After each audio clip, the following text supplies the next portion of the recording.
Урматтуу мекендештер, биз Баткен области Кулумду айыл өкмөтүндө турабыз. Бул жакта жергиликтүү калк биздин ушундай иш-чара менен келгенбиз. Бул жакка ошондуктан булар өздөрү байланышып, биз менен сүйлөшүп, биздин ушул жакта болуп аткан көйгөйлөрүбүздү чагылдырып бергиле, жеткизип бергиле дегенден биз ушул жерге келип отурабыз. Бул жакта биздин ушул жакта жергиликтүү элдердин тургундары өкүлдөрү ушул жерде маалымат беребиз деп атышат.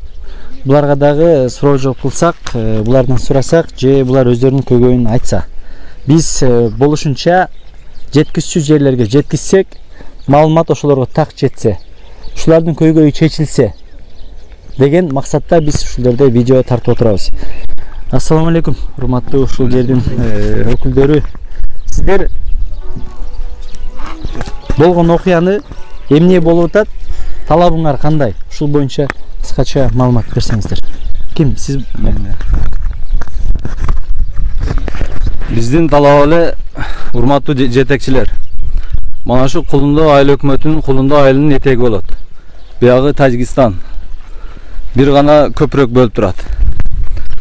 Каналдын көпүрөгү. Ошол жерде мана кыргыздын солдаттары бир 2 жыл мурун турчу эле. 1 жыл точно билбейм эмесине. Ошого биздин көйгөй мана азыркы Абал Курч маалыга байланыштуу. Мына жерде бизде жерлер бар. Лично менде 3 гектар беден бар. Ошол жерге келип суу коём, окулам, ордурам, келип көрүшкө абал коркунучтуу да, мындайча айтканда, тажик туугандардан. Ошого бизден пограндар мына жерге солдаттарын коюп беришини талап кылабыз биздин. Ошол эми биздики, башка мыям дейбиз.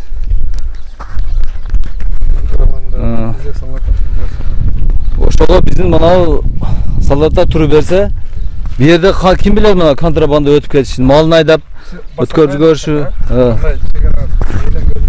Сиз ушул мындай болгондо айтып берсеңиз, бул жерде кандай жагдайлар кандай? Бул жакта жериңизди, айдоо жерлердин баарын көрдүк, аларды да тартабыз.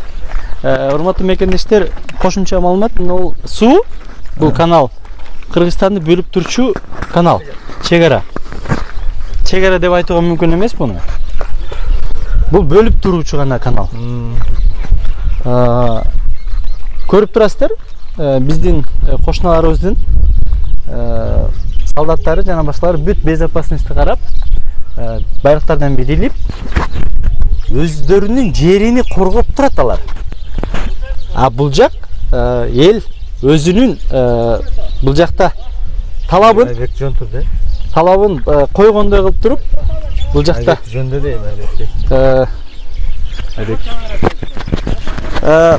уважаемые, мы просто снимаем 5 минут, мы уйдем, поняли? Для нас. Все, хорошо. Для нас. Урматтуу, токтосоңуздар, сурайынчы. Айбек жөндөр. Мындай. Айбек жөнтүрчү. Мындай кылалы. Биз өзүбүздүн жумушубузду аткарып кетели. Ызычуунун кереги жок. Буларга өз жооп бере алабыз биз. Азыр абал жакшы эле, бул туугандардан бир зыяны жок бизге. Биздин эле сунуш бу жерге солдат коюп берсе болду. Башка бизде эч проблема жок. Ошого мана элдер кеңири келип кетет да, солдаттарыбыз болсо. Ошол эле биздики сунуш. Башка сунуш анда. Бул жак көрсөтсөң. Бул жак ушул. Биздин мына вагончик солдаттар тура турган.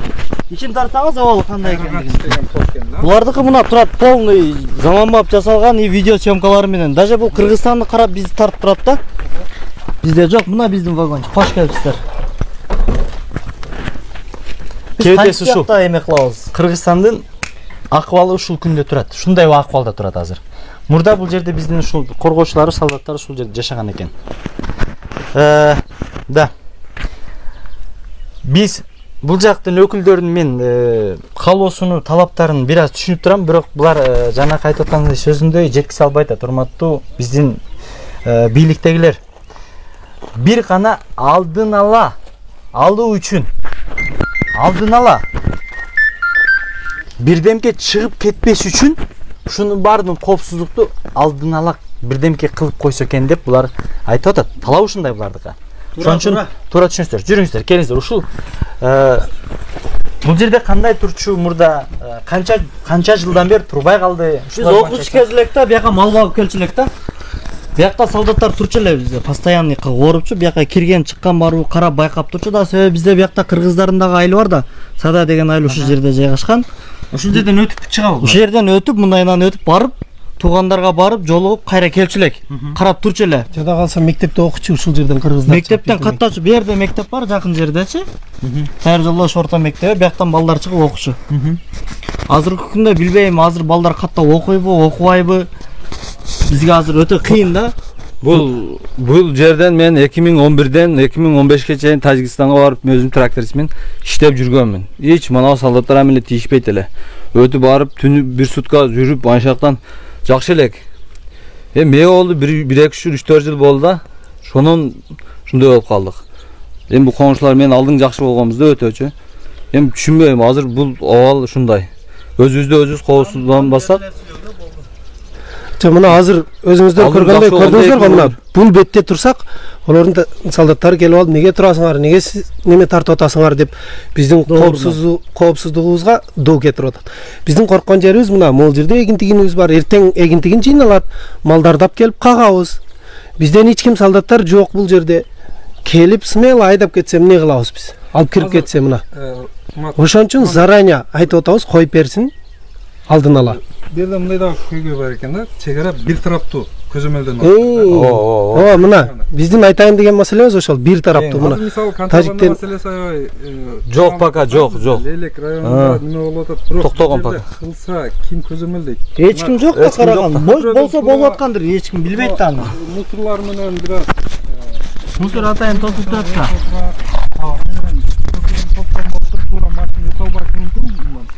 Бирок машина мына биздин машиналар турган жерге коюп туруп, бул жакта алардын көпөрдүн аркы үстүнө келет экен. Алардын контрабанда товарын алып келип, бул жерде перегруз кылып, алып чыгып кетсе, биз жактан аны кайтарган көзөмөл жок экен. Көзөмөл жок, бизге эң негизги эле маселе мындайча айтканда, эркекче айтканда, Кыргызстан керек болсо келип ооругула да. Биз ушул жерде жашап атабыз. Кудайга шүгүрчү. Ушул жерде турабыз келип. Бизде мисалы эмне, биз келип ооруган менен эчтеке жок да, бизде оружие болбосо, башка болбосо, Таш менен уруп берип, ташыган өтүп кетти. таш менен уруп берип тажадык. Чында мынерге келип карасын, элдин көңүлү ток, мынерде кеңири жумуштарын кылсын, заодно границаны карасын бияктачы, контрабанданы, дагы башка бир маселени. Бул атат да суроочу. Мисалы бизде мал жандык бар да Кыргыз элиндечи. Эми мал жандык кээде баягы агылып кетет, бошонуп кетет да. Улар жака өтүп кетсе, силер кирип айдап чыга аласыңарбы? Жок, бир кадам. Мына жерде свободный тура албай атабыз, аяга кантип киребиз? Эң айта кетчү маселе бул жерде илгери моңолор кыргыздардын жерлери Сада деп, Сада айылда уктуңуздар беле, кече 10 үйдү өрттөп жүргөн. Кыргыздар жашачу ушул жерде. Акырын сатып атып байкуштар коркуп чыгып кетти. Азыр бүт тажиктер болуп калды. Жери болгон эле, ооба мурда. Ошол менен азыр жок уже. Алдырып койдук. Бир 10-15 үй биле калган, алар да чыгабыз эле деп турат. Демек өтө керек экен. Айрыкча мындай абал чыңалып туруп турган учурда. Бизге усиленный режимде границаны караш керек, коопсуздуктучу. Эң эле биринчи негизги маселе. Мындайда, урматтуу жетекчилер, урматтуу Садыр Жапаров, кече келгениңизде мына ушул каналдын астында Меме кыргыз үй бүлөлөр айткан, бизди көчүрүп чыгып кеттиң, биз жашабайбыз дегенде. Ооба, ошенткен. Ошон үчүн биздин мына лейлекти Баткенде өгөй баладай кылаңыздар. Кара бериңиздер границаларды. Менин кылып турган жерлерин карап. Бар погранды күчөтүп бериңиздер. Заставаларды куруш керек. Бул өзү ушундай абал ушундай болуп атат. Муну алдын албасак, дагы уят болуп калабыз. Рахмат, урматтуу мекендештер. Кыскача маалымат ошондой. Бул жерде биз болгон нерселерди көрдүк. Бизди коргоп турган бул мусор. Ушул мусор бизди коргоп, ушул жерде границаны бөлүп турган ушул мусор. Ушул нерсени керек болсо ушул жергиликтүү айыл өкмөттүн жетекчилери да ушуну караш керек да. Эң болбогон нерсе ушул мен көбүнчө жогору жакты мен мындай туура эмес көргөндөн мен алысмын. Жергиликтүүдөн башталат да. Ушул жерден башталат. Маалыматты туура эмес жеткизишет. Булар келсе сонун жерлерде биз сонун жашап атабыз, конфет жашап атабыз деп дежурныйларды алып барат да дежурныйларды пата кылат, Куран окуйт, сонун болуп кетип калышат. Туурабы? Ооба, ошондой. Туура. Чыны көйгөйлөр айтылбай. Чыныгы көйгөйлөр сиздерде алардын келип кеткенин да билбей каласыздар. Туурабы? Ооба. Туура. Ошондуктан баарыбыз туура түшүнөбүз. Ийгилик бардыгыбызга ушул менен. Ооба. Биз сиздерден суроолорубуз ушуларды чыгарып бериңиздер эфирге. Кудай кааласа. Бийликке жетсин сөзүбүз. Ошол эле Кудай кааласа. Жеткизебиз буюрса. Рахмат сиздерге. Рахмат. Рахмат.